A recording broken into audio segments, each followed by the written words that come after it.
পিহু ওখানে একা বসে আছে, দেখি তো কি করছে। পিহু, এ পিহু, পিহু, কি হয়েছে মা? তোর কি হয়েছে? তুই গালে হাত দিয়ে একা একা ওইদিকে তাকিয়ে বসে আছিস কেন? কি হয়েছে? কিছু নয় মা, কি হয়েছে বল। কিছু নয়। কি হয়েছে বলো।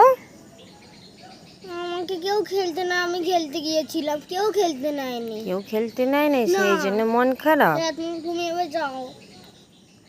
আবার মন খারাপ হয়ে গেল? হ্যাঁ। আচ্ছা ঠিক আছে, দাঁড়া, তোর জন্য একটা জিনিস আনছি, মন ভালো হয়ে যাবে। পিহুটা তো একা বসে আছে, কি করা যায়? মেয়েটাকে তো বলে দিলাম, মেয়েটার মন ভালো করতে হবে। হ্যাঁ, একটা আইডিয়া পেয়েছি। পিহু, কি না, ভালো ভালো। চোখ বন্ধ কর। ঠিক আছে। এবার চোখটা খুল। এটা কি মা? দেখ এবার মন